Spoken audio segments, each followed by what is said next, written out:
This is the Lydian spin, and we're not going to stop. But we would appreciate any help we can get because, look, our mouths do not run on gas and air alone, occasionally food and drink.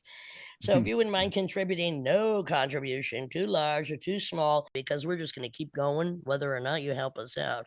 Your gain, your loss. The PayPal is paypal.me/TSD1975.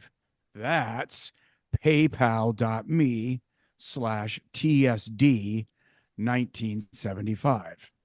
It would help. We're going to keep going. We don't like to beg, and certainly we're not, but actually, it's a fucking command. Take it or leave it. Thank you. This is the Lydian Spin.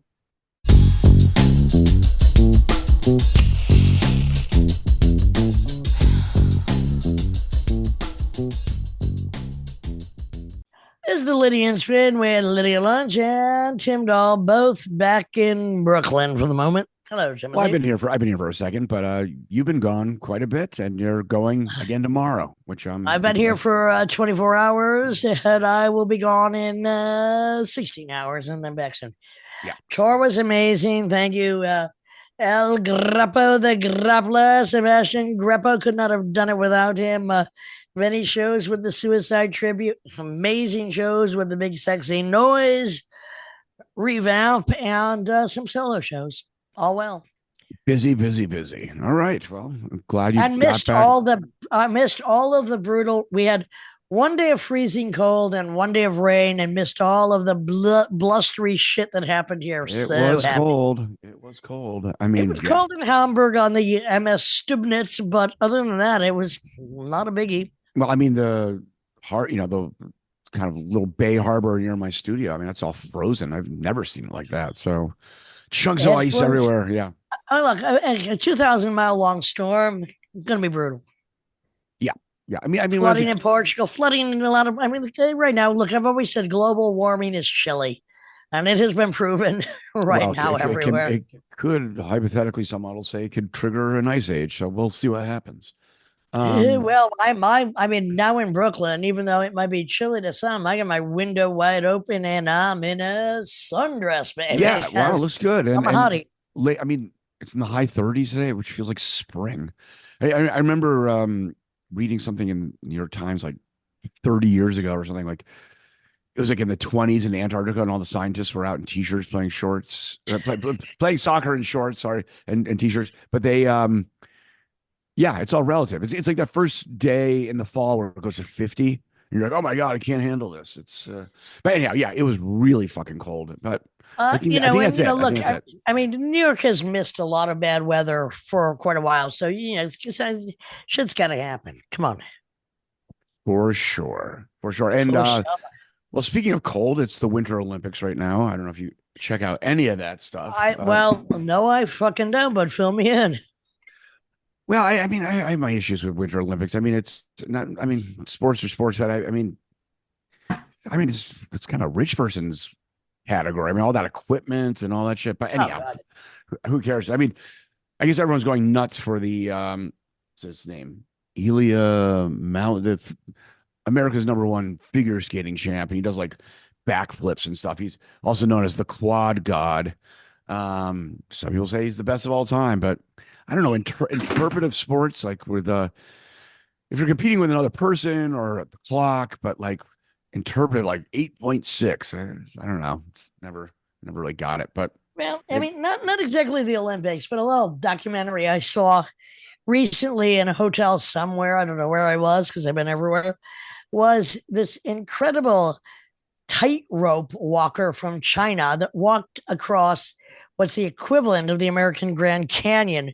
And it is a solo sport that started about 2,000 years ago in China, including one person on, this wire that's about, I don't know, an inch wide with another person on their shoulder walking, not over the Grand Canyon, but very impressive. That's a sport with you against yourself, against nature, with no payoff other than the success of your attempt or the death of your attempt. Yeah. I mean, there's some sports amazing. They don't really give a lot of wiggle room for mistakes. There is. Well, what is No wiggling allowed. Do you get a little weak in the knees with heights? What's your relationship No, with? no, I have no fear of anything. Not Now only we're do I talking. love heights, I love turbulence, I love tornadoes, I love hurricanes. Oh, we both have been on a ferry with intense winds. I love the wind. No, I mean, no, no, I can't say I have any fear of anything like that. What about you? I mean, I don't think I feel terribly comfortable on hanging around kind of at the edge of an extreme height, but I don't have like Well, some people actually have like insane anxiety and they pass out and all types of well, weird I shit. don't know how high I've ever been. I mean, I could challenge myself to new heights, but how Well, far up am I and gonna go? in an airplane, you've been probably the highest you've been Oh well, come on. forty That's thousand feet or something. never had a fear on a plane. I'm like, turbulence is like a baby Coney Island. Bring it on. Ooh, all right. I don't Well, know. okay, yeah. You don't, yeah. I don't. I'm thinking. I'm trying to think of what might give me that little tickle. What about Yeah. yeah? What about like instinctive reactions that are kind of, I guess, fear based of any kind of other living thing, like a rat or a snake or a spider, No, or I mean, look, spiders have tried to kill me. They have not succeeded. I have the opposite. I have like, say, in the Swiss Alps when it's really snowy and icy, I want to grab the wheel and pull a Thelma and Louise. oh my god, I'm kind of the opposite of having a fear. I'm like, let's see what happens when we do that. Of course, look, I'm still here, so I haven't done it. you haven't done that yet. And if you're going to do it, There's still please time. make sure the vehicle you're in has a vanity horn, so there's comedy as you go off the cliff. Well, I'd probably be someplace more like the hills of Lake Cuomo or something, maybe where I can like jump onto Right, George Clooney's face right. and smother him.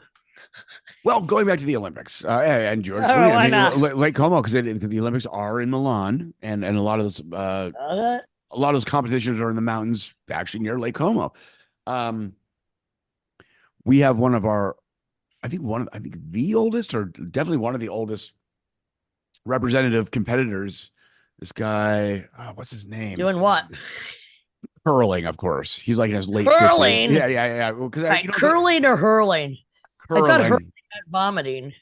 no curling, that thing with the disc on Okay, yeah. ice and brooms and I stuff. had actually asked Sebastian recently, what the hell was that sport? Because it seems so ridiculous to me. And I saw a man moving around objects while on his belly. And I thought, Jesus, can't you do better than that? It's jokish. Yeah, Really. I mean, absurd Olympic sports. Of course, I think the summer's got that, like dressage. I mean, I just don't get that one. The horse that I'd kind like to of enter the dances, Olympic. I wish somebody would enter the Summer Olympic massage and they could like use me as their yeah, competitive. rolfing, exactly. Yeah, Rolfie. Yeah. Ron Athey would win the Rolfing event. I love it.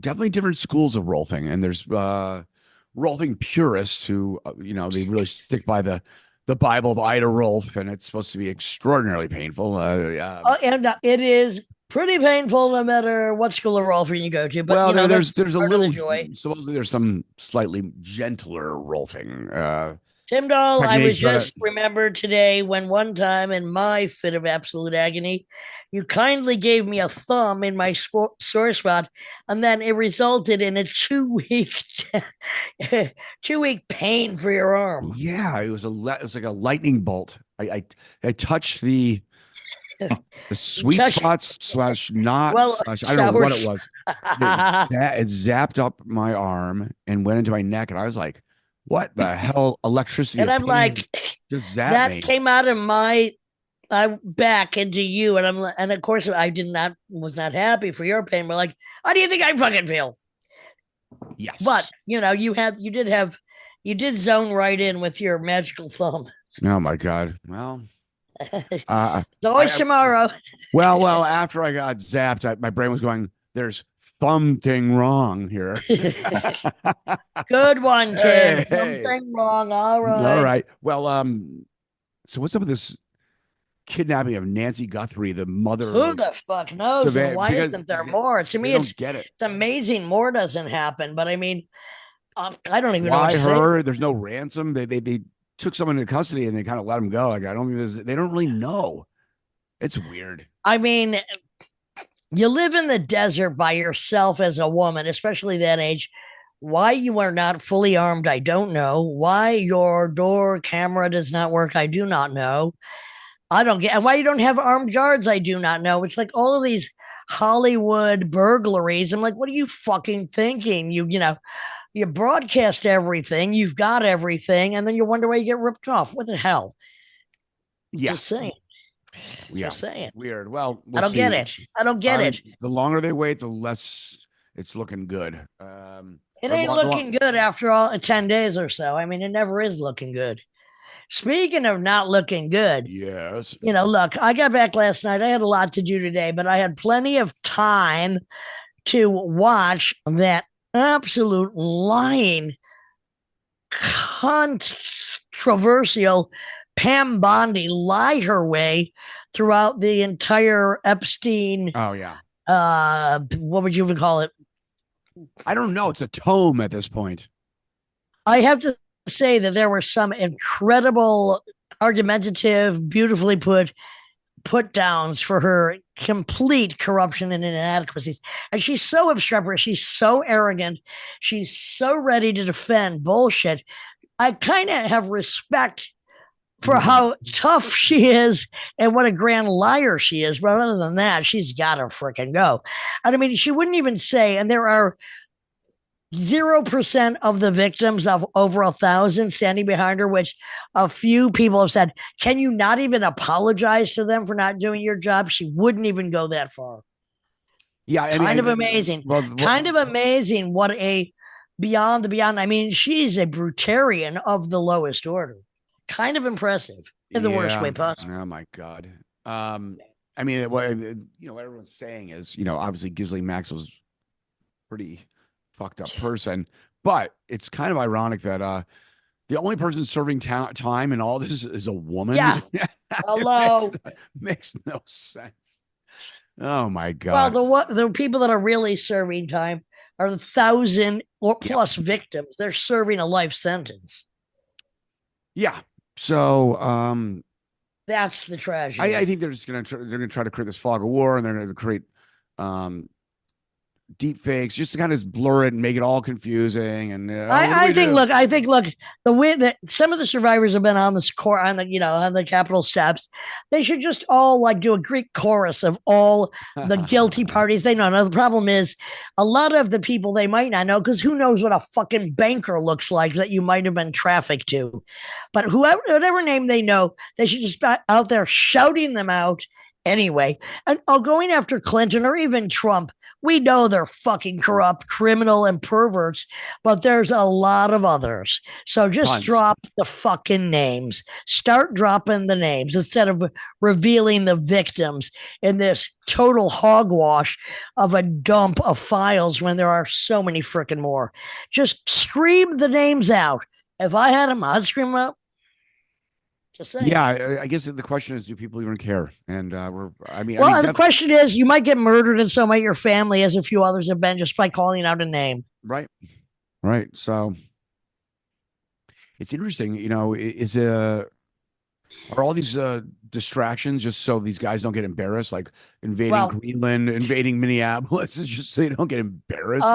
Yeah, hello. And how about we're going to shut down the El Paso airport for 10 days? Oh, no, we're not. Like, drones. And then they were American drones. Oh, that. Did you hear that one? Yeah, I did. That was or were you recovering from your time out with Mike Hoffman last night? Well, both. I mean, what about shut down? What about the giant infrastructure tunnel plan in New York being shut down because New York City refuses to call Penn Station Trump Station, and so his temper tantrum, and thousands of people are being late, just running out, not working because of that. Just because it's got to come to a massive swollen head very soon. Things have got to turn around. They often do, not necessarily for the better, but something has got to change. And one straight. I'm not saying anything. Bullet, not saying anything. Well, why don't we just introduce our guest this week? Because look, his resume is ridiculously, outrageously incredible. Blake Fleming. I mean, percussionist, author, instructor. and played with one of my favorite bands of all times, Mars Volta, which is just one of the many things he's done. Highly respected and produced in 20 different countries. I want to get into that. That's very interesting. And that's what Yes. we have on today. That would be the Lydians fan with Lydia Lunch, Tim Darlin, Blake Fleming.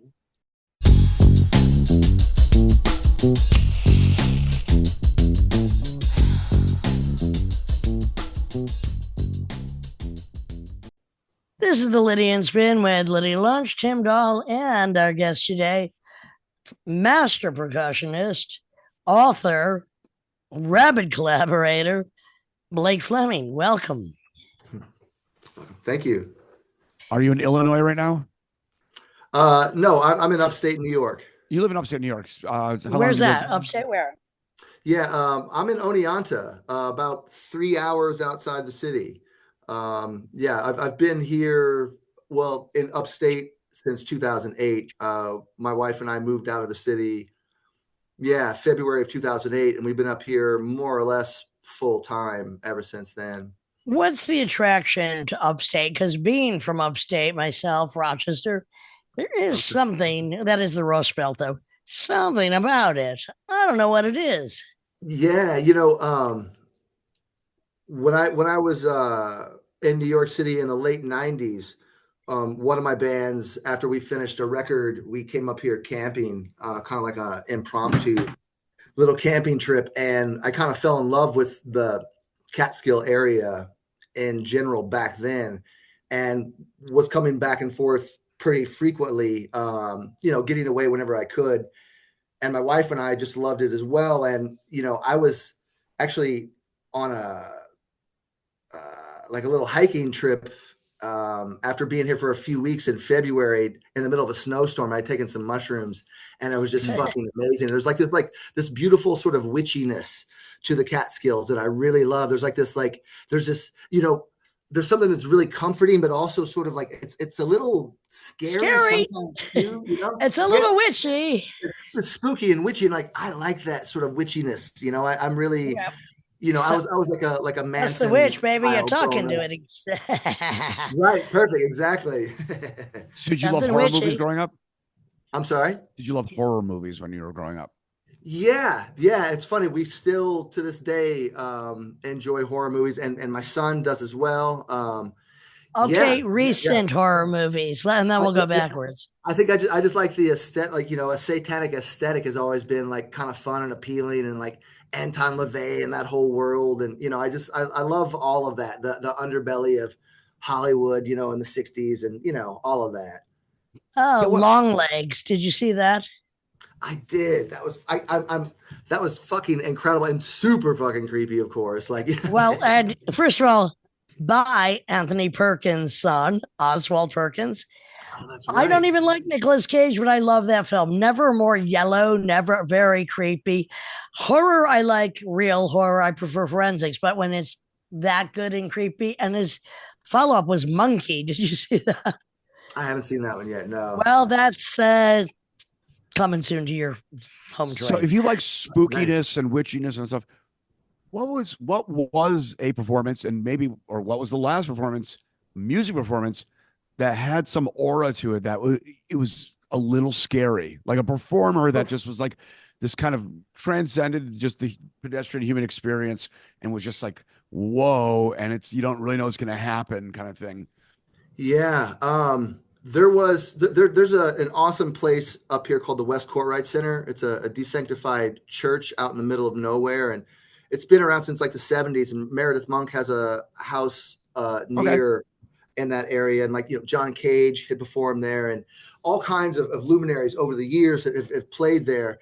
A couple summers ago, there was the Native American group, the Medicine Singers. With this, there's a Israeli guitarist, and I'm blanking on his name right now. I'm terrible about some of this stuff, but it was with can't remember everything. We certainly can't. Lee Ronaldo was sitting in. Laraji was there.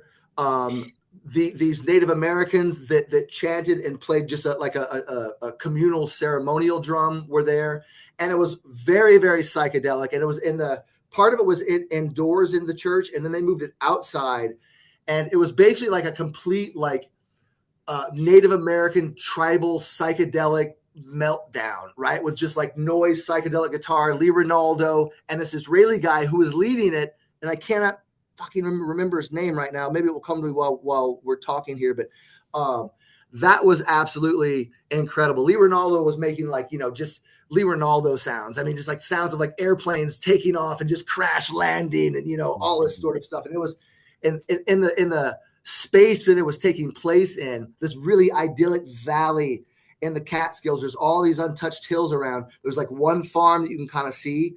It was just awesome, man. And were you on psychedelics that night?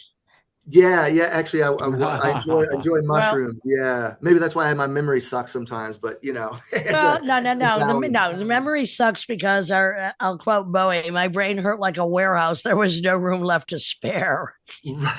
Very good. Yes, absolutely. Yeah. The things I have forgotten. I mean, some are so outrageous. I'm like, well, that must have just gone in one hole and out the other. I'm not even sure how that happened. That I don't remember it. Yeah. No, it's some days are better than others. Let's talk about your early life. Did you fall in love with music and then pursue music, or did you start music and it kind of consumed you and it seduced you? Which?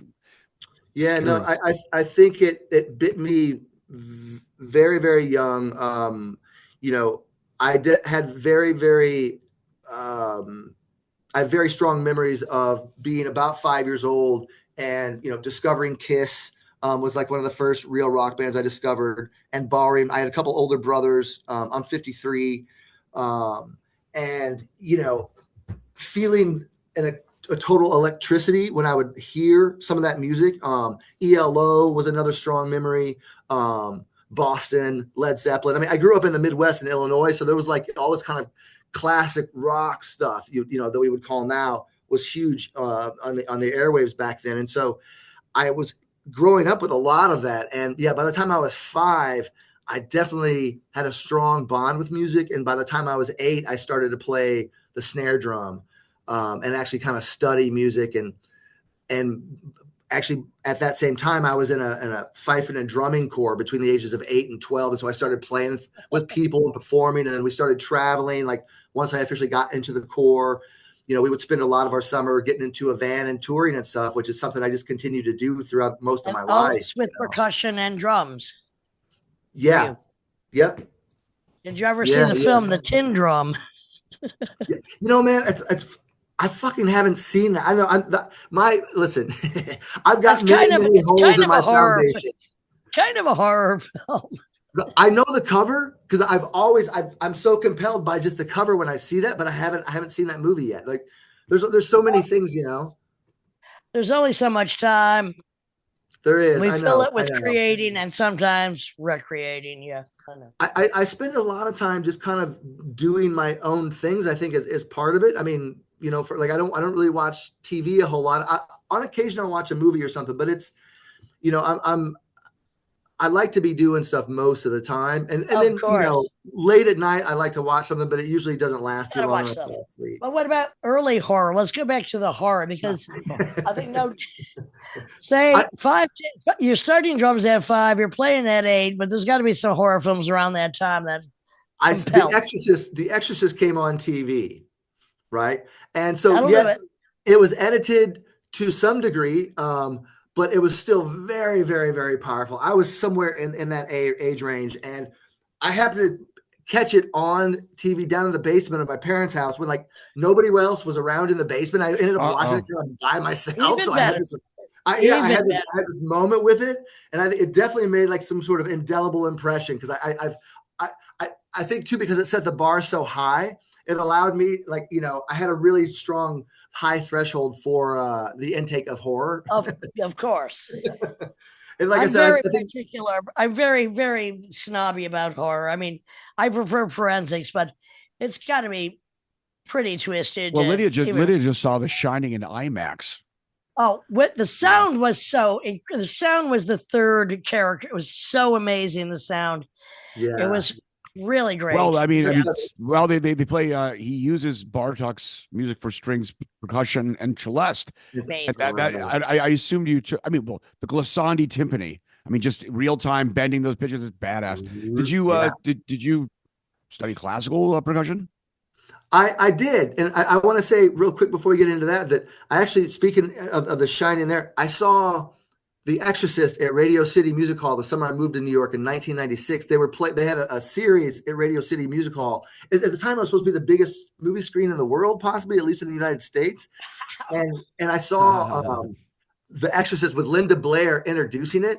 And I met a couple buddies, and I'd only been there a few weeks, and like this was still when you could like fucking smoke pot in a cab and stuff, you know. And we totally like took a cab up to Radio City, got high, went in. It was $10, you know, and we saw The Exorcist with Linda Blair introducing it, and it was amazing. So to speak to your shining, yeah.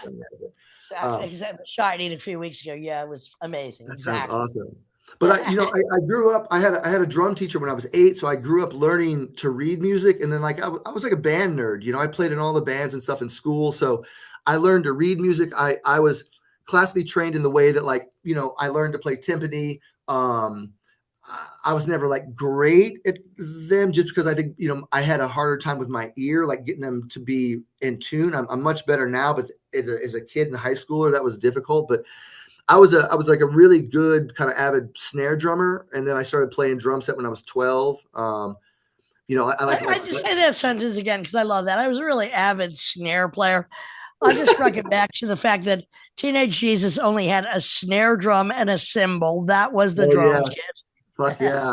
That's right. That's right. I love it. Nothing to compete with your accomplishments, but I find it a hilarious statement. Mo Tucker is one of my favorite drummers, you know, of all time, and the Velvet Underground, one of my favorite bands of all time. So rudimentary.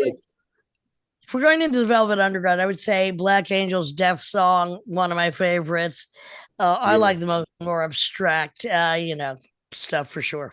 Yeah. I'm a record geek, record collector, and so, you know, I collect the records. I get off on like finding like the mono versions of like the first couple records and that kind of thing, because they really do sound a lot different than a lot of the versions that we're used to hearing. I mean, I didn't realize that, with the exception of the White Album, all the Beatles albums were mono, and then those really hard pan stereo ones were just kind of executive producer last minute decisions, which I kind of always like those things. Those hard pan things are so bizarre, but yeah, that's not how they heard it when it was being mixed. Right. Well, I mean, let's talk. I mean, I'm kind of digressing a little bit, but let's talk about drum recording and mixing drums. I mean, some drummers say, well, the less microphones I use, I've had the best sounds. Do you have a kind of like a general approach to how you record drums, or you just kind of let the engineer, the producer, or whoever just take the tiller, or what?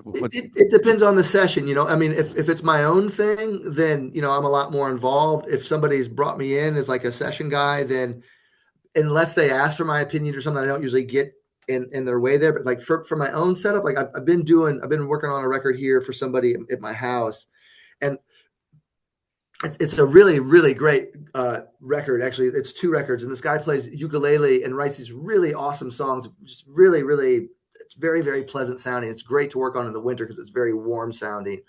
So I play a lot of brushes on it, and I'm using like a traditional kind of 3 mic setup with this. I've got 2 overheads, and I've got the kick mic, you know. Okay. But before that, like when I was doing like my first solo record that I did, I recorded it all myself, and I had very little equipment. I still have very little equipment. But I've always tried to make the most out of whatever I have, which is, you know, not been a lot, because I try to survive as an artist, and so I'm very cautious with what I do with my money and stuff, because, you know, I'm a freelancer, and it's flexible. You know, I play drums for a living. It's up and down. So, I mean, you guys understand. I don't have to fucking tell you. So, you know, I try to make the most. Up and down. Try to make the most with what I have. So originally I used to do a 2 mic setup, and I actually had somebody hire me not too long ago. It was like last year, I guess, specifically to record a record at my house for them, where I'm only using the 2 mic setup. And with that setup, there was one mic that both mics are taking an overall picture of the drum set, right? Which is, usually fairly close. It's a little off axis of the bass drum, about 4 or 5 feet out, and just kind of just hovering just to the top of the kick, pointed a little toward the snare, so it's in between the two toms and the snare. It's really symmetrically placed. You get a picture of everything. I kind of have 2 mics like that. I've got a dynamic that I run through a 4-track, and I crank the fucking gain, and I use that for the like an overdrive, right? And then I get a natural distortion from that that became a big part of my sound. And then I had like a condenser mic that I'd use for a clean sound. And so I've got a clean, like nice, well, traditionally recorded sound with one mic. And then I bring in this really gnarly, distorted one under it to really give it bite and grit and kind of make things kind of more 3-dimensional. Like you can kind of see things breaking apart or shattering sometimes a little bit. But it also sounds like it approaches the drum set as a composite as opposed to a collection of individual instruments. And when I hear John Bonham or even like Tony Williams with Miles, it's kind of like that. That's how I hear how they do it. And I remember, I think Bonham said, he's like, well, if I want the kick drum louder, I'll play it fucking louder. Exactly. Yes, exactly that. Yeah, I'm glad you bring that up, because that's one thing that is a little maddening sometimes when, I do sessions for other people and stuff. I'll get recordings back and it's like, I don't sound like that because they've got enough mics on me that they will have rebalanced my balance. Yeah. And then all of a sudden it's like, oh, the rhythm's a little kind of lopsided. That's not really what the feel was now because it wasn't balanced the right way. So that's one of the reasons why a lot of times when I'm working for clients and I'm working out of my home studio, they get drum tracks with 2 to 4 microphones. Well, because that's how it really is. That's like live in the moment in the room, as opposed to manufactured, too overproduced, one drum at a time, very tedious. It's more live. It's more what it is, which is what it should be. But I think, since just tracking and just the refined isolation techniques that kind of evolved in the 70s, something was with the obsession of isolation. Yeah. They completely took out something cool, which is saturation. And then as we head into the digital age, it just seems like it gets more and more sterile. And can we go back to saturation again? I don't know. It's so, man, riffing on what you're talking about there, I really like to blend both of those. Like when it comes to like my sort of like studio solo records that I've made, which I just made a couple, right? I'll take like a really saturated drum set part, say, and that makes it really sonically easy to go in and play like in like a super dry part against it. And I don't have to compete frequency wise a lot because I'm working with really different textures. So when I'm doing my own recording, I think that way a lot. Like I really, I'm not a very additive EQer when it comes to mixing. I'm more subtractive a lot of times, Sure. And I really try to get things at the source, either in the room or if I'm running it through the 4-track, trying to get the distortion right, like in the headphones, Oh, yeah. And then that's really like I said, I'm not doing any distorted tones with the current record I'm making at my house. But traditionally, for heavier and more rock related stuff that I do, there's always a mono distorted mic. And the level of distortion really varies. It's like cooking. It depends on how much salt or pepper you want or whatever, right? But the how much it's give me the hot sauce, baby. Put some more hot sauce on there, Drew. Give me some hot sauce on that. I love hot and sexy, right? That's how we want it, So, but no, I love being able to blend those 2 worlds, and it gives me sonically a lot of possibility, going from like a saturated sound, like you said, to those like really deathly dry sounds, and then everywhere in between, because there's a lot of different ways. Like I start with my drums completely wide open with no dampening, thin heads, because then I can always dampen them in a variety of ways to taste. But I can't, if they're already pre-dampened with certain heads that I would use, I can't open them up anymore. So I tend to start with like really crazy, unyieldy, but I know how to tune them from years of doing it. So I can get them to sound good that way. But then again, I can apply different dampening techniques to then kind of cater to whatever sort of vibe is, the context or whatever. So. Yeah. All right. Well, let's just start talking about. So you get a drum set when you're 12, and you're playing, I assume, rock. Yeah. And then you're in some high school bands, or I assume, and then how old were you when Dazzling Killman started? I was 15 or 16 when Darren and I, the bass player, started playing together. I think I was 15 when we started playing together because I hadn't gotten my license yet. And in Illinois, when you turn 16, if you took your driver's test and all that, you can get your license. Yeah. So, he and I started getting together, just playing drum and bass duo stuff, right? And he was teaching Nick Sakes how to play guitar at the same time that he and I were getting together and jamming. And so he told Nick about, he's like, yeah, there's like this kid that I'm playing with, because we met out at a community college. I was 15 and playing in a community college jazz band, and Darren was taking some classes out there. I think he was 21 when I was 15. Okay.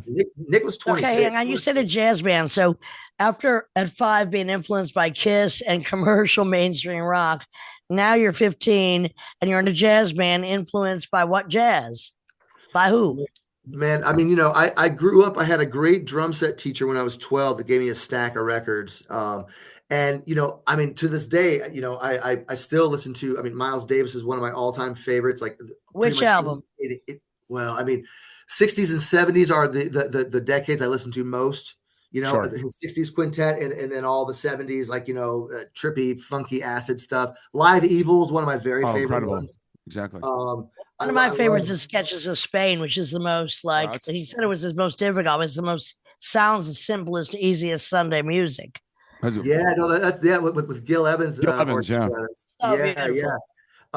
Did you ever know, I just forgot his name, who just passed away from Upstate, on drums. Jack DeJohnette. Jack DeJohnette. Did you ever get to roll with him when you're Upstate? Well, okay, so I'll say one thing. Miles Davis is from my hometown. East St. Louis, Illinois. Well, he was born in Alton, Illinois, and then moved to East St. Louis when he was 2. So we claim him. It took a lot, but we claimed him. There was a push for many years, and then Jack DeJohnette. So in Woodstock, there was a festival called the Drum Boogie Festival that went on for a few years. I don't know if they still do it or not, but there was a drum shop and a couple drummers in the area that put this on. And I think Jack was part of it.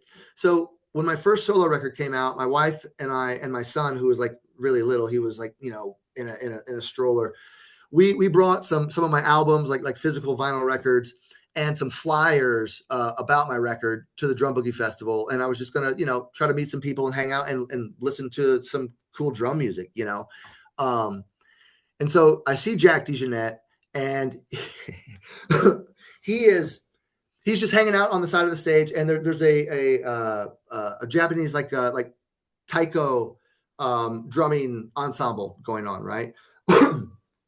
And I don't know, man, I go up and I tap him on the shoulder, which maybe I fucking shouldn't have done it, because he was watching this show, right? But I don't know. I've been around all kinds of people in my life, and I'm still kind of a dumb kid sometimes, whatever. So, but anyway, I tap him on the shoulder. I'm kind of nervous because I'm like, it's Jack DeJohnette. He's a big hero of mine. And I've met a number of other people, and I don't really get into the whole cult of personality thing, but I was still nervous. And I was like, oh, hey, sorry, Mr. DeJohnette, I'm sorry to interrupt. I really wanted to give you this record. And it's like, it's all solo drum music, but it's like layers of stuff. And I kind of make these like weird, like pop songs, but I only use drum and percussion. And I try to give him a little, and he kind of like looked super annoyed, snatched it out of my hand, and was kind of not very nice to me. I'll put it that way. Because you can understand how that sometimes feels. Somebody wants to give you a record. You're watching someone else. You've done something else. You're like, oh God, I want to carry this thing. Yeah. But so I exit, and I'm kind of feeling a little like, God damn it. Like, I had this happen to some other heroes that I met, something similar. And then I had some good experiences with some heroes, but I'm walking around kind of feeling a little put off by that a little bit. And also, a little bummed at myself, but then like, what should I have done? Right. What should I have done? Right. So I meet a colleague of mine. At this time, I'm an adjunct at a college upstate. I'm just working there part-time, right? And I happen to meet this guy who was a colleague of mine in the department. I start telling him about what happened, and I start telling him, like, man, and Jack DeJohnette was a fucking dick, right? No. Okay. What I didn't know is that this guy that I'm talking to is friends with Jack DeJohnette and his family was sitting at the picnic table next to him and fucking heard me. Oh, so it's got worse. It just got worse. Oh my God. I'm of putting my foot in my mouth sometimes, guys. I've done it a couple times. You put your whole leg in your mouth there. Right? I mean, seriously, right? But listen, I can man up, I can fess up, He was a dick. He could have listen, I've been in his position before too. I've been in both. So but I will say that I was just expressing myself of what I thought. It just happened to be in proximity with his family. Fast forward. Ouch. Me and this colleague, our relationships gets weirder and weirder because of me saying this, right? He eventually becomes chair of the department. And the moment his ass gets into the chair, he signs off a non-renewal letter for me and I lose my fucking job. Whoa. Yeah, which was great because it was a super toxic place anyway. And I went back double to dicked. You were dicked from both sides. Oh, you were double. Well, guess what? I don't know, but my hunch is with all this, it was the evil spirit of Keith Jarrett that infected all of this. I mean, he must have just hung out. Oh, have you seen the video of Keith Jarrett having a meltdown at the Umbria Jazz Fest, and he was never invited back in Umbria again? Like, you leave this town. He goes nuts in the audience, like, this town sucks. You guys are just had a total temper tantrum. Oh, well, I gotta check that out. Oh yeah. But there are bad days, and there are just bad people, and there are just people that are dicks. But also, I understand both sides of that divide. Absolutely. Like, I don't want to carry a fucking record. I don't care how good it is. And then I know. But I tried to be gracious. I'm like, how about a download? Yeah. But that's kind of it's a death spiral of Jack DeJohnette. I mean, really. Yeah, no, it's fun because I still love Jack. I love his drumming. Always been an influence. He might love you now by now. You never know. Well, he's dead. So he probably does love you then. He's gone to the universal consciousness, so he definitely loves me now, So the love is in the air. Now, speaking about love, you played with one of my favorite bands of all times, Mars Volta. Volta I was obsessed. And it was basically from the song and the video, The Widow. And I was telling people for 6 months, Mars Volta, and everything like, so? And I'm like, what do you mean, so? And finally, you mentioned it before, I told Lee Ronaldo, we were at a festival together some years ago, and I went, Mars Volta. And he goes, I think they're inviting you to all tomorrow's parties. I'm like, what? The mantra has paid off. Because it was a band that, I hadn't been obsessed with a band like that maybe since Union Carbide Productions out of, Sweden, 15 years before that. So, Blake, were you on that? Were you in all tomorrow's parties when Lydia Lunch? No, but let me just finish. So anyway, I was obsessed with The Widow. I could not stop playing it, and it was heartbreaking. It was horrifying. I loved it. Yeah. So they invited me to all tomorrow's parties, but I'm like, why did you invite me? They said, your spoken word. I'm like, thank you. Yeah.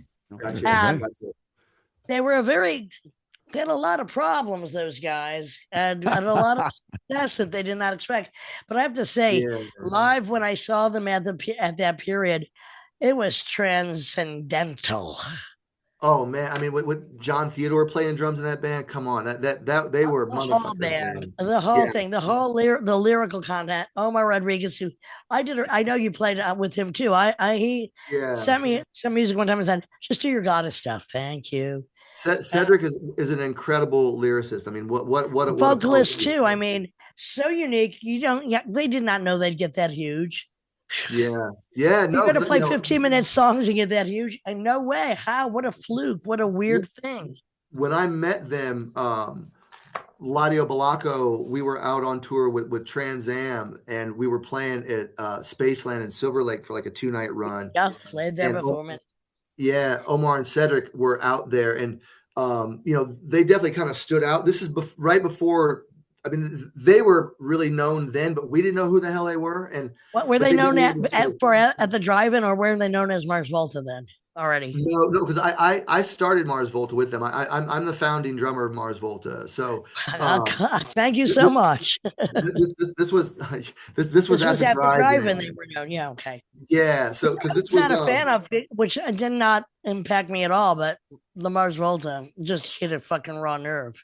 yeah, Of so I had this band Ladio Balaco that they saw 2 nights in a row because they ended up at putting us up. Spaceland.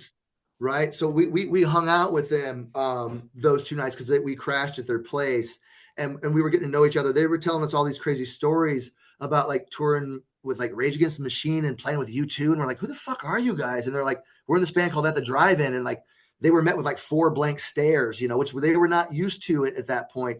And so it was funny because as that tour continued, we started seeing them on like every weekly of every town we were in. Like, oh my God, those are those guys we just met. We had never heard them. Our heads were in other places at the time. And long story short, Ladio Balaco broke up. I called Cedric and Omar and let them know that the band broke up. They were on tour at that point in Europe with a side project band they had called De Facto.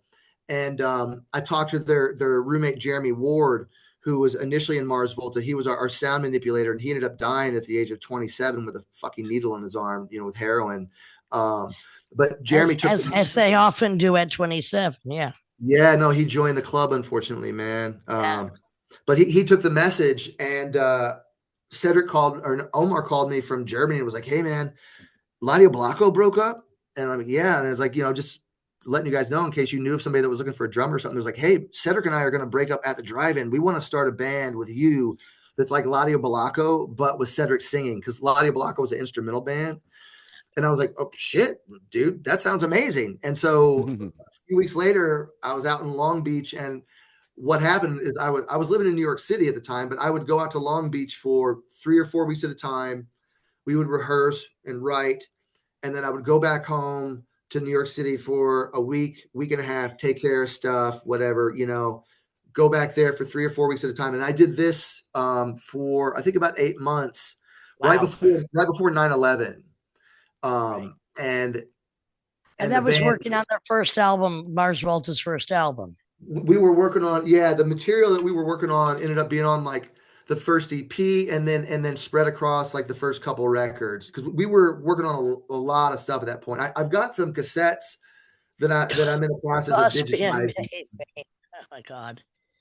They were so unique. There's something so unique about that band, just with the magical lyrics, the lyrics, the singing, the music, and the extended family of the whole thing, the death, the tragedies, which some are known and some are not. There's just something so magically and horribly beautiful about that band, in my opinion, and love them dearly.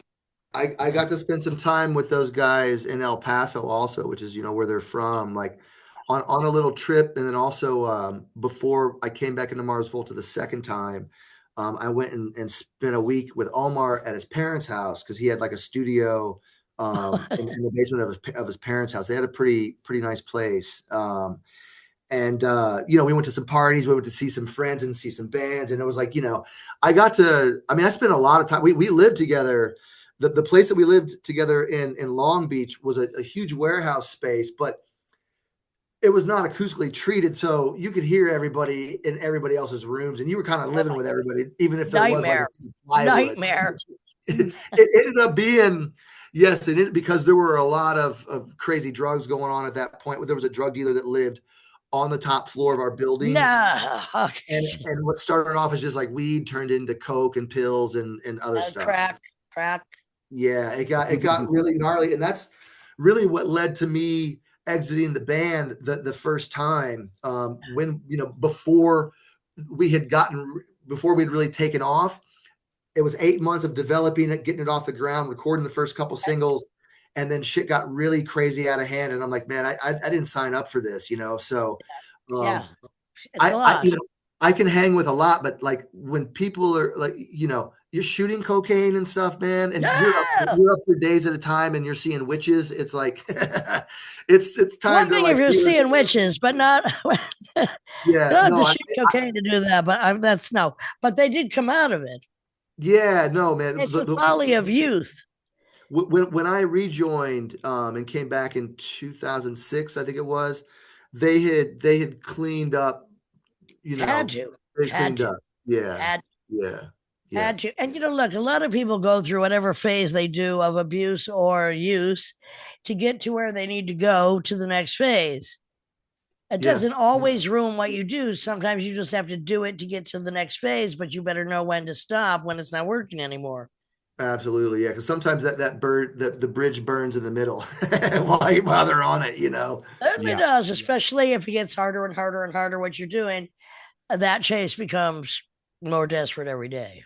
Yeah, those were really wild and pretty fun, informative times, though. But the music that came from it was astonishing and lasts beyond the trauma and the drama of those moments. Yeah, Genius remains, the pain will eventually go away. yeah, yeah. No, it's and I got to give it to those guys that they have always evolved and they've not been afraid to like just show up and like play a record no one's heard on like a stadium tour Well, or an arena tour. well, I mean, the thing is, they do they're not playing for the applause. Yeah, yeah. No, they're And that they artists. got it is amazing, and that they got as much as they did, I'm sure shocked even them. Yeah, no, those they're artists. Absolutely, absolutely. So was Dazzling Killman, that's kind of got you out of Western Illinois, and you that was the first band you toured with, I assume, right? Yeah, that was like the first real band that I was in where we were like making records and touring and stuff. Yeah, Yeah. yeah. And so is that when you And started then, just like, kind what, of 15 to 18 years old? How old were you then? Yeah, I mean, officially when the band started, I was probably 16. I was 17 when we record. So by the time we're touring and recording, I'm 17. That's when you got to start it. Yeah, but like me and the bass player met and started playing when I was 15. Yeah, yeah. How did and you But even get tours at that age? Coming out of nowhere. Sting Rev well, Records? this is in the days Oh, of skin Maximum Rock wrap. and Roll and Flipside. Got you. And Yeah, of course. you could just like get on the phone and talk to people and then And send them there a was press. no internet. Yeah, no, and you just send them hard copies of stuff, like a press kit and like a Yep. cassette or a CD. And you call up Um, and go. Yep. yeah, our band could be your life. I mean, that's what it was, absolutely. So, and us being from the Midwest, regionally, there were a lot of areas for us to play. I mean, we could get to Austin or Minneapolis in 12 hours, and then everywhere in between there, right? That's a Who's big some of the bands you city. played with at that time when you're first coming out? And what year was that you're first coming out with that? 1990. So who were you playing with, or who were some of the favorite bands you played with around that out of the Midwest? There were a lot of great bands We, out of we there would we then. would do shows with the Jesus Lizard, Laughing Always Hyenas, all good. Nazi, the Kreutzen, Uncle Tupelo.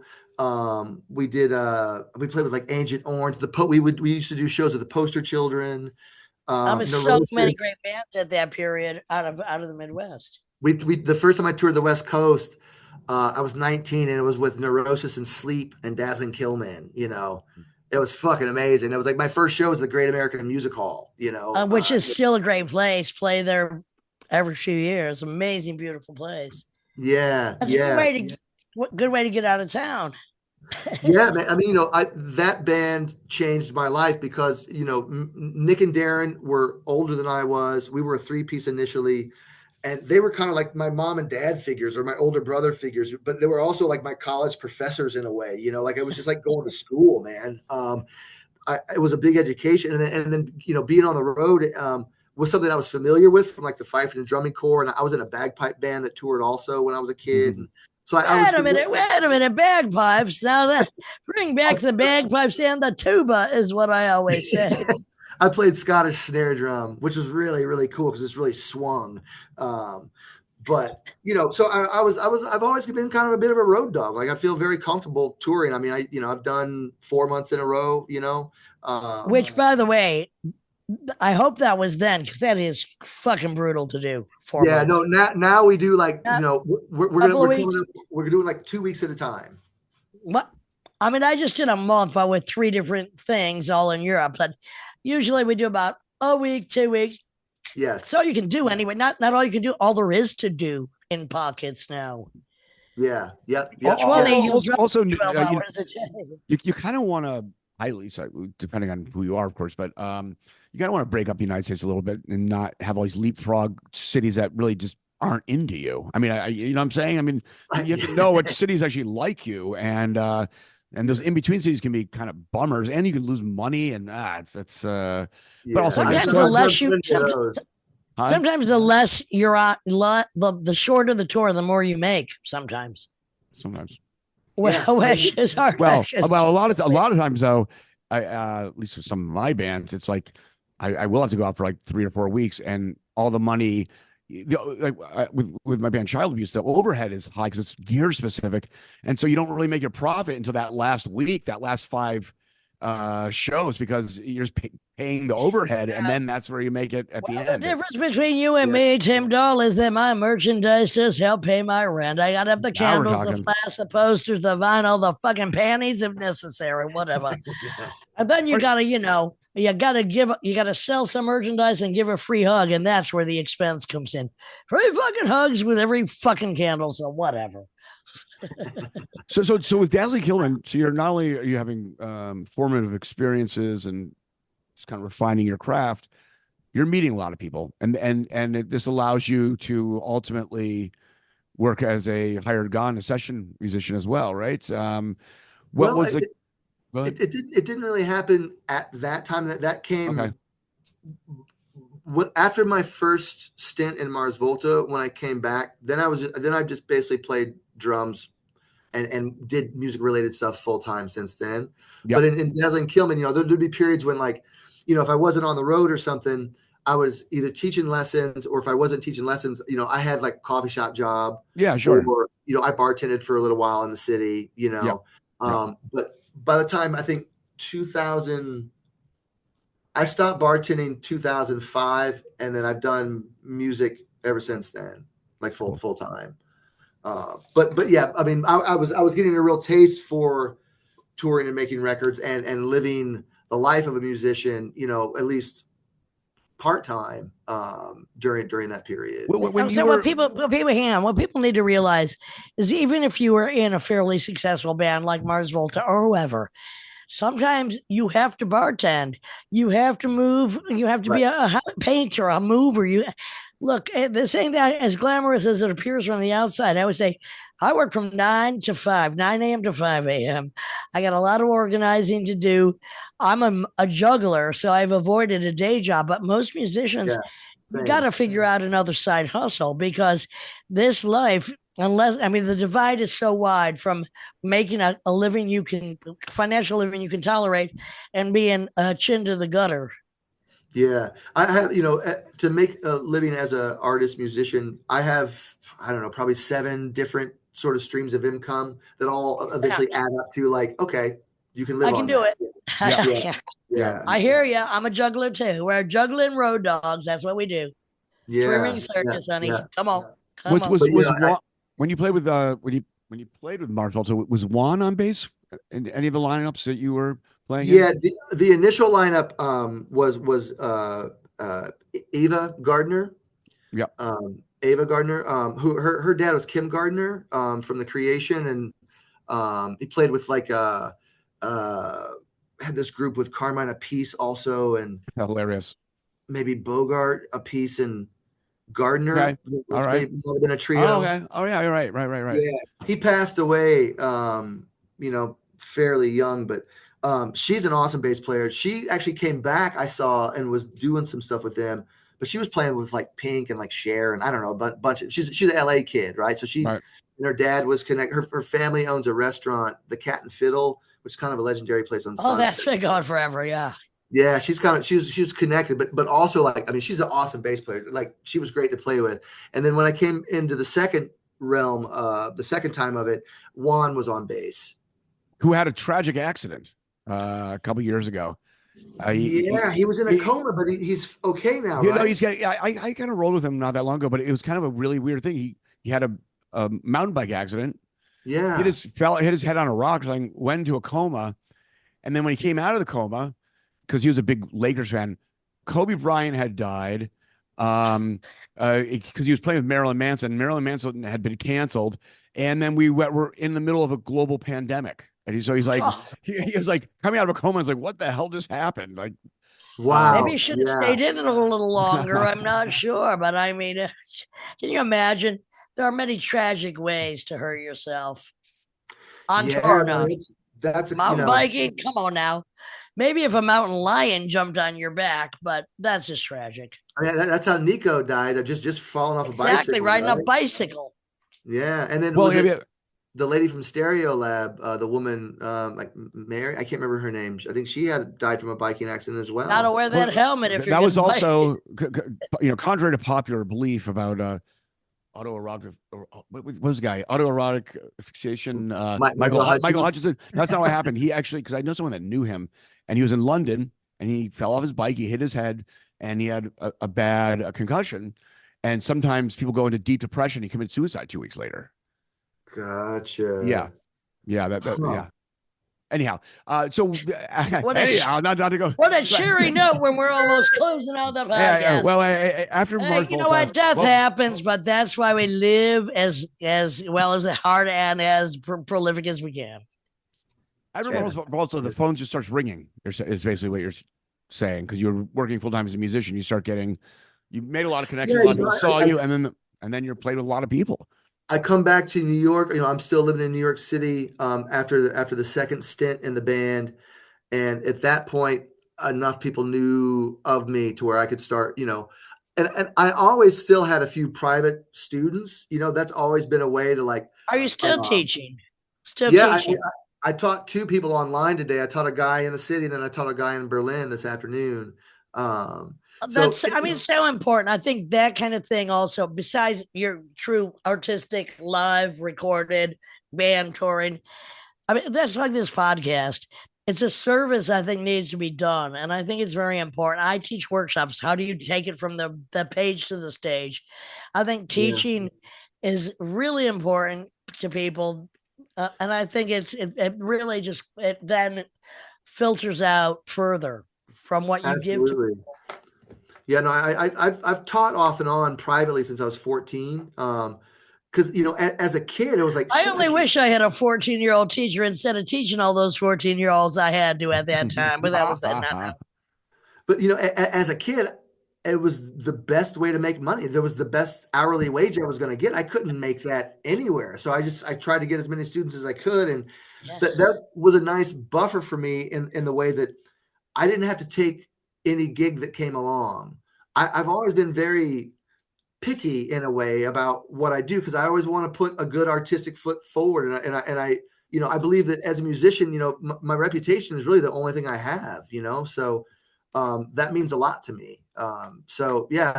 Absolutely. Teaching is still something that I do because I can do it online and I can teach people all over the world. And I really think it's an important contribution to the continuation of music. I mean, teaching online, was that difficult initially? I've been doing it for under COVID. How long? 13 years. All right. I started, as soon as I had like fast internet, I saw somebody advertising Skype lessons like years and years and years ago. I'm like, Skype lessons, shit. Oh wow, give me lessons online. I'm like, fuck, I'll do that. So I started advertising on Craigslist. Like, this is going back in the day of like, it's probably like MySpace and stuff. You have to be crafty, though. You have to be crafty. But after a few months, eventually I had a few students. And then once you get a 2, 3, you can get more and more, and it can start to snowball. And it was like, shit, I like now, for an hour, I'll make $75 sitting in my room here talking and teaching people drums. Like, come on now, not bad. 75. Ain't gonna make that at Starbucks. But then wait, what about this book you wrote then? Yeah, so man, that was how I dealt with the first Trump presidency. You wanted to beat the shit out of him, but you wrote a book about drum rhythms. Man, I had to find some way because I started working on that in the fall of 2017, and it was in hand January 2019. So like, tell us what that is for people that don't know. Yeah, it's called the Book of Rhythm, and it's literally the largest encyclopedia of rhythm ever written. And it's fully mathematically Applause. organized. Congratulations. No, that's an accomplishment, my friend. Thank you. That's Thank you. Yeah, no, I was nervous as hell, man, while I was writing that thing, that somebody was going to get to my idea before me. I was going to have one more than you. Right, because you know how well you know how that stuff gets in the zeitgeist, right? Right. And then all of a sudden, like you start seeing it. But All listen, right, so start again. So it's the largest encyclopedia of rhythm ever written by Yeah. yourself, Mr. Blake Fleming. Thank How you much? very much. I mean, so please explain, because it's like Yeah, every how is it presented? possible permutation you can possibly mathematically come up with, and then tradition of different types of rhythms, That's different right. cultures, and all this stuff. Yeah, so it's a book of rhythm, which means it's applicable for every instrument. It's not a drum book, it's a rhythm book. Okay. Sure.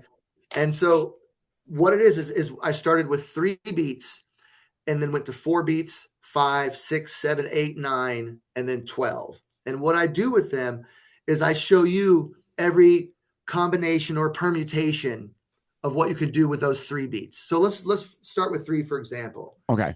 We can play on all 3 beats, right? Which I didn't write that out. That's a given. We can play on all 3 beats. So we've got that 1, 2, 3. Now I can play on 1, but not on 2 or 3. Or I can play on 2, but Right. not 1 and 3. Right. Or I can play on 3, Right. but not 1 and 2. Yeah. So it's every possible permutation. So then those are the single beat permutations. Yep. Then I do the 2 note ones now. So now I can play on 1 and 2, but not on 3. Right. Then I can play on 2 and 3, but not on 1. And then I can play on 1 and 3, but not on 2. Is that you follow me? Yeah. So Totally. Yeah. So that yields 6 rhythms. If you do that with a 4-beat grouping, that yields 14 rhythms. If you do it with 5, it yields 30. Then it yields 62. Then it's like, and it goes up for 12 rhythms, which is a 4/4 bar of triplets. Ba da da ba da da ba da da ba da da. Right? Yep. There are 4,094 basic permutations, and I have every single one written out in order. So for like a person who's into jazz, every single comping rhythm, because jazz up to a certain tempo is all based on the triplet, right?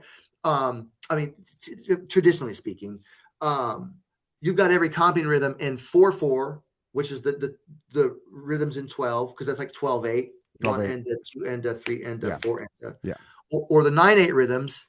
You've got every comping rhythm in 3/4 and triplets. Yep. You've got every rhythm in 5 and 6 and 7. And so then I teach you in the beginning of the book all the ways that you can start to interpret the material, because the raw material itself is just the very beginning.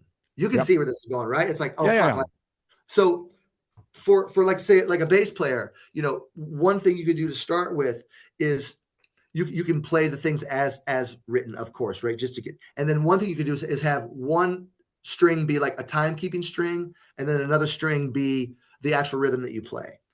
And then another way to do it is to, and this is, I have people do this of all instruments, utilize the rests as rhythmic information as well. So you're going to say the written note is on this string, but the rests, I'm going to play the rests, not just rest, I'm going to play them. The rest are on this string now. And all of a sudden you got these crazy patterns, right? So it's my desert island book, like, because I know how to look at the material and I teach people how to look at it in the introduction. It's a book of endless possibility and creativity for every instrument. And I wrote the 3, 4, 5, 6, and 7 beat rhythms are all written in a binary fashion initially. So you don't even have to be able to read music to have access to a whole huge library. It's either a note or a rest. And then eventually I introduced one more component. The whole book is comprised of 3 components: the eighth note, the dotted eighth note, and the quarter note. Interesting. That's it. Okay. The dotted eighth note gives you your but, yep. How long did it take you to compile this masterwork of yours, may I ask? I wrote it all out by hand in 2 notebooks initially. And then my wife and I put it all into the computer and into a layout program to get it printable for book form. So from the time I started to the time I had the actual book in my hand was 14 months. And which is very expedient. Because there's over 5,000 just basic rhythms in the book. Right. And that's extremely expedient. Now, I just have to ask this.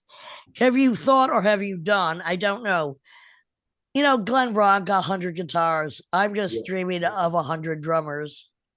Yeah. Oh, man, I missed the one that fucking Yamaska I did. With the boredoms, yes. The boa drum, man. I was out of the city when they did that. I was bummed, but absolutely, that idea would be massive. I know they did something like that as like an anti-ice protest recently in Minneapolis, which was badass. Wow, amazing. Yeah, out in Sub-Zero Red, they had like 30 or 40 drummers with drum sets playing along like I think an overpass or something recently. Yeah, I once attended in Barcelona at two small towns. They have the Drums of Calende, which happens on Good Friday and the Sunday. And it's two towns that every section of the town has a drum corps, grannies, children, teenagers, and they all have a drum and they beat it up to the cathedral. And if they break the drum or are bleeding, they hold it up. But one town actually won the lottery at a bar and they all bought new drums. The time I went to see it, I had such a massive migraine, but I'm like, I'm going to have a migraine whether I go and hear all these drummers or not. So I did go, and it was amazing. And they all dressed like Ku Klux Klan, black outfits with insignias. And the teenagers were a bit better than the grannies, but they all pounded the shit out of that solo drum up to the cathedral on Good Friday. One of the most amazing drum things I've ever seen. Wow. Drums of Calende.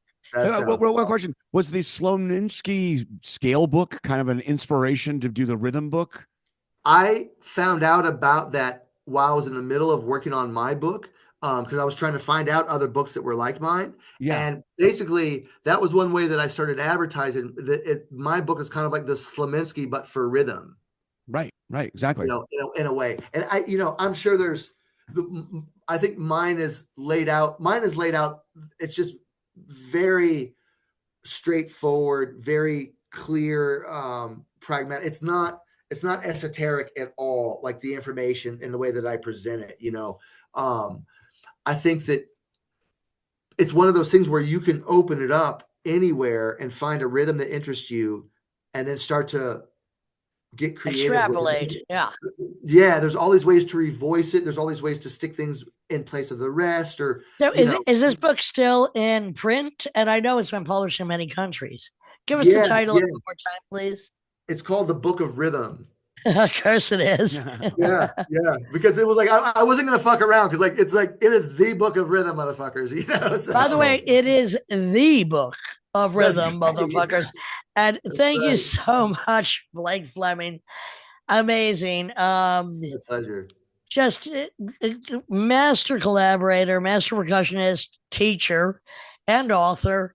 Blake Fleming. Do a quick plug because we barely scratched the surface of your career, but we could have another hour. Yeah, because Deadly Killing is back in action, and okay. Any tours or anything shows coming up? Yeah, we actually just announced a day or two ago. We're going to the West Coast for a couple weeks in May, starting I think May 6th, and we basically go from kind of like San Diego to Vancouver.